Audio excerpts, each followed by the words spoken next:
So when you're out in the woods and you're looking for the people in the trees, some of them are really, really easy to see.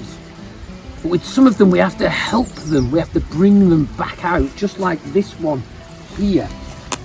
And you see, we were wandering around and we spotted this one covered in moss. You can see its nose is here, and an eye and maybe a mouth under here. So a way that we can help bring them out a little bit is get some nice soft mud. The great thing about mud is that it's available everywhere. Okay, so take it off, get a nice bit that you can roll in your hands just like this. And we're going to use this as our glue to stick things on. So let's start with his eyes, shall we? Okay, so let's just pop that in there, like so. And a bit in here as well. Awesome. And what else I did is I collected a number of things while I was walking through the woods. Collecting things in the woods is really, really cool. It's really good for our well-being as well, and as we're seeking and searching and being mindful of our environment. So we've got some bark and some hazel shells and some old oak leaves, some lichen and some moss, so all kinds of things, an acorn. We found a fallen daffodil. They always pick things off the floor. Be sure that we don't pick things off trees or pick flowers. The birds and the bees need all of these things, but if they're on the ground, we can help ourselves. So a few things here that we're going to use for the eyes. What about a couple of hazel shells? Let's put one in there, and then one here. All right, we're starting to come together. Maybe his nose. His nose is looking pretty good, but his mouth could do with a bit of work. Let's put that over there. That bit there too. And then for his mouth, let's use these little sprigs.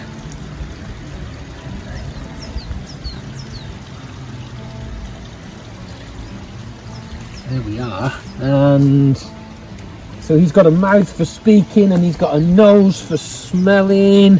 I'm thinking that he needs some ears. And I say it's a he, and it could be a she, for all I know. Always be sure to give your tree a name. I'm not going to give this one a name, but what I'm going to do is I'm going to ask all of you to come up with a name for this tree. Let's see what you like. We're going to put a couple of earrings on here, using the petals from our daffodils, like so. Awesome. And then maybe a bit of eyebrows. Should we say eyebrows? A bit on there. Now you'll find with this one here, because he's covered in moss, the mud doesn't stick very well. But just do the best you can. Like any kind of nature art, this will last for a while, but then nature will take it back to how it wants to be. Bit of eyebrows on there. Awesome. Super duper. Now I think that we are all set there. Now the last thing to do is to give your new tree friend a hug. So nice to meet you. Nice to see you again. Have fun finding your tree people.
an egg, searching around. The caterpillar decides its first meal is right beside it. His tummy is awfully hungry, so he begins to lower your chin to your chest, and we're going to circulate our heads in circular motion and eat our way out of this egg. Hum, hum, hum, hum, hum, hum, hum, hum, hum, hum, hum, hum. Delicious, said the teeny tiny caterpillar. Don't mind if I do. And he ate again. Chin down to the chest and around in a circle. Hum, hum, hum, hum, hum, hum, hum, hum, hum, hum, hum, hum, hum. Our caterpillar was feeling very satisfied, and he noticed he was becoming a little more free. Wriggle your fingers, everybody. Circulate your wrists. Swing around the elbows. And stretch out the shoulders. This caterpillar felt good. And still a little hungry. Not quite out of his shell yet. There was time for a little more eating. Chin to chest once more. And eat around our egg. Hum, hum, hum, hum, hum, hum, hum, hum, hum, hum, hum, hum, hum, hum, hum. Nearly there, one more time.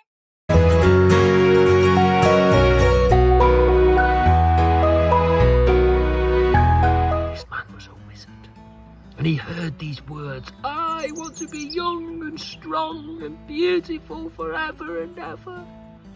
And he knew of a spell, a way that he could help the sender of these words to get eternal strength and eternal beauty. So he packed all of his things into his bag, and he tied them onto his staff, and he put them over his shoulder, and he set off walking. And he walked for days and days and weeks down the river, over the hills, through the pine forest, until he came to Jabberjerome. And when he arrived at Jabberjerome, he called all the very, very, very old people together. He said, "Is it true that you want eternal strength and beauty?" And the old people said, "Yes, it is true, it is true." He said, "Then follow me down into the meadow, for I have a spell that will give you just that." And all the old people gathered round, and they followed the wizard down into an open meadow. And there the wizard stood with his staff in his hand. He lifted his staff and he pointed it at the ground, and the first bit of magic appeared. As he pointed it, it began to shake, and he lifted it, and as he lifted it, it created a huge wooden archway. People were aghast. He really was magic. They all stood and looked at the archway, and the wizard said, "Whoever passes through the wooden archway will get eternal strength and beauty." Now all the old people looked at each other. Maybe this was a trick. Should they trust the wizard?